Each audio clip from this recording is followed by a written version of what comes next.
Barkanmu da wannan lokaci masu sauraro. Kamar yadda kuka sani, wannan tasha mai suna Nali takan gabatar muku da shirye-shiryenta kamar yadda ta saba. A yau ma muna ɗauke da wannan shahararren shirin nan namu mai suna Hantsi, wanda ni Fahad H. Nafsin nake gabatarwa. Ku yi sauraro lafiya. Idan mai sauraro bai manta ba, mun tsaya ne a inda Alhaji Mahmud ya tunkaro Bilkisu tare da saurayinta Sharfuddin. Yanzu kuma za mu ci gaba. Tun asali daga tushe, garin Kunya da ke ƙaramar hukumar Minjibir cikin garin Kanan Dabo. Can ne asalin garin da aka haifi Bilkisu mai gadon zinari. Hajiya Jummai, Alhaji Mahmud, Malam Muhammad waɗanda dukkansu bayan Allah ne kuma 'yan uwa ne tushe ɗaya. Uwa ɗaya kuma uba ɗaya. Kowannensu yana da iyali maza da mata. Hajiya Jummai Jafar ita ce babba a cikinsu. Mace ce masifaffiya ta gani a bada labari. Alhaji Mahmud shi ne wanda Allah ya fifita ya yi ɗimbin dukiya a cikin 'yan uwansa. In dai ana maganar kuɗi a yankin, dole ne a sa da shi. Sabida ya mallaki motocin na hawa, sannan kuma yana da waɗanda ake yi masa haya da su. Banda filaye da gidaje da ya mallaka, yana da gidaje a ƙasashen waje. Kuma shi kaɗai ne wanda ya karatun boko har ya kai matakin digiri na 2 a cikin 'yan uwansa. Matansa 2 ne, kuma kowace gidanta daban. Alhaji Mahmud ba shi da ɗa ko ɗaya. Ba wai haihuwa ce baya yi ba, a'a, wabi dai matansa ke yi, don duk 'ya'yan da matansa suka haifa mutuwa suke yi. Aƙalla ba a ƙasara ba. An binne masa 'ya'ya maza da mata sama da guda 10 a ƙasa. Gashi kuma Allah ya jarabce shi da masifar son 'ya'ya. Amma Allah bai bar masa su ba. Don haka Alhaji Mahmud bai karaya ba, ya ci gaba da addu'a akan in dai yana da rabo Allah zai bashi. Idan kuma babu, to haka Allah ya so. Kuma dole ya ɗauki ƙaddara, domin ya san ba a yi wa Allah dole. Malam Muhammad Inuwa da matarsa Lauratu suna zaman lafiya, kowa yana ƙoƙarin kyautata wa ɗan uwansa ta fuskar auratayya. Abu ɗaya ne yake ci musu tuwo a ƙwarya, wato Hajiya Jummai, yayar Malam Inuwa, ko kaɗan ba ta ƙaunar Lauratu. Saboda tun farko ba Lauratu suka so ya aura ba. Sannan ya baɗa musu ƙasa a ido. Tun bayan auren Malam Inuwa da Lauratu, Hajiya Jummai ta buɗe wa Lauratu wuta. Ba ta ƙaunarta ko kaɗan. Idan masifarta ta tashi, haka take baro gidan mijinta ta zo gidan Malam Inuwa ta ƙare wa Lauratu zagin uwa ta uba.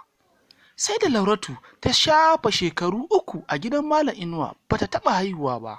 Nan fa Hajiya Jummai ta daɗa sa jaraba da masifa tana cewa ai ga irinta nan. Ya je ya auro juya. Shekarar Lauratu 4 a gidan Malam Inuwa, Allah ya ba ta juna 2.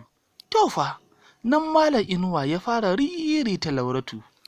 Saboda a tunaninsa kar ta wahala da kuma abin da yake cikinta. Haka Lauratu ta rika fama da laulayin ciki, yau da ciwo gobe da ciwo, har cikin ya kai watan haihuwa.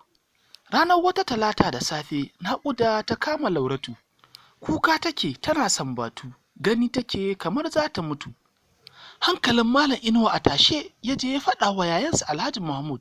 Nan da nan ya bayar da mota aka zo aka kai ta asibiti. Lokacin da Malam Inuwa ya shigo gida domin ya fito da Lauratu, abin mamaki, yana zuwa ya tarar da ita ta haifi 'ya'yanta guda 2, mace da namiji. Tabdijan, cikin murna Malam Inuwa ya koma don sanarwa yayansa wannan kyauta da Allah ya yi musu. Alhaji Mahmuda shi ya rinka kashe kuɗi a wannan haihuwa, tun daga kayan barka zuwa abincin da aka ci ranar suna na wannan 'ya'ya guda 2. Raguna ma guda 4 manya-manya yasa aka yanka wa Lauratu. Da yake Malam Inuwa ba wata sana'ar kirki yake yi ba, in ka ɗauke 'yan aune-aune da yake siyarwa, wato kayan abinci irin su shinkafa, masara, wake da kuma sauransu. Haka rayuwar waɗannan bayan Allah ta ci gaba. Duk wata hidima idan ta taso na kuɗi a gidan Alhaji Mahmud ake yin ta. Baya tsoron kashe kuɗi ko nawa ne. In dai akan 'ya'yan 'yan uwansa ne, sai dai Alhaji Mahmud yana da zafin zuciya, musamman idan aka taɓo shi. Wannan dalilin yasa duk hukuncin da ya zartar a dangin babu wanda ya isa yi jayayya da maganar da ya zartau kowace iri ce. Kuɗi kenan, ƙare magana. Bayan shekara 2 kenan, haka dama Allah yake yin halittarsa. Haka kurum sai ka ji wani mutum bai yi maka ba, ba faɗa kuka yi ba, amma sai ka ji sam ba ka ƙaunarsa ko kaɗan a zuciyarka. Ba faɗa kuka yi ba, amma sai ka ji sam ba ka ƙaunarsa ko kaɗan a zuciyarka. Irin yadda take faruwa kenan a tsakanin Hajiya Jummai da Lauratu, domin har yanzu bata sauya zani ba. Kullum kwanan duniya Hajiya Jummai ƙara tsanar Lauratu take a zuciyarta. Babu dama su haɗu a gidan suna ko kuma biki. Hajiya Jummai sai ta yi ta Laure habaici sannan tana zaginta. To ai dama Bahaushe ya ce, yau da gobe ta fi ƙarfin wasa. Lokaci ɗaya raini ya shiga tsakaninsu, don kuwa da zarar Hajiya Jummai ta yi wa Lauratu, haka ita ma za ta rufe idonta ta rama ba tare da ta ga girmanta ba. Tun daga sannan kallo sai ya koma sama, har sai da ta kai ta kawo babu ɗaga ƙafa tsakanin 'ya'yar miji da matar ƙanin miji. Takun saƙa ya kai ya kawo, babu wanda yake raga ma wani.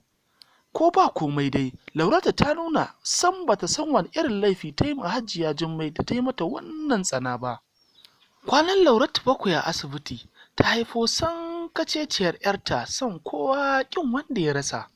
Yarinya kyakkyawa mai kama da Larabawan asali.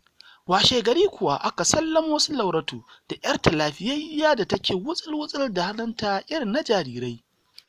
To a wannan haihuwan ma Malam Inuwa ya yi zara, domin ya samu yayansa Alhaji Mahmud ya ba su wuƙa da nama domin ya ma yarinya huɗuba, sannan ya sanya mata sunan da ya kwanta masa a rai. Tabdijan, wani aiki sai da dukiya. Wannan maganar kar ku tona zuciyar Alhaji Mahmud ku ga, saboda farin ciki, cikin farin ciki da fara'a yake kallon ƙaninsa. Haƙiƙa ka cancanci yabo ya kai ɗan uwana kuma rabin jiki. Kuma a yau ka nuna min kai ɗan uwana ne kuma mai ƙaunata na gaske. Saboda haka wannan yarinya na sa mata sunan wata tsohuwar masoyiyata da na so na aura, aka hana ni a wancan lokacin saboda ba ni da kuɗi. Don haka wannan yarinyar sunanta Bilkisu mai gadon zinari. Haka kuwa aka yi. Ranar suna aka rangaɗa wa yarinya suna Bilkisu. Gata kuwa Lauratu ta gani, domin dukkan haihuwan da ta yi bata taɓa samun gata kamar wannan ba. Domin kuwa Alhaji Mahmud ya saki bakin aljihunsa, sakin kuɗi kawai yake yi. Ai kuwa hakan ba ƙaramin ƙonawa Hajiya Jummai da Hajiya Zainab rai ya yi ba. Saboda tsananin baƙin ciki, Hajiya Zainab kasa ɓoyewa ta yi. Ta je wajen Alhaji Mahmud da ƙorafin kashe kuɗin da yake wasu Lauratu ya yi yawa. To masu sauraro, a nan muka kawo ƙarshen shirin nan namu mai suna Hantsi. Kar dai ku manta a yi subscribe, sannan a danna ƙararrawa domin jin sabon shirin namu. Mun gode.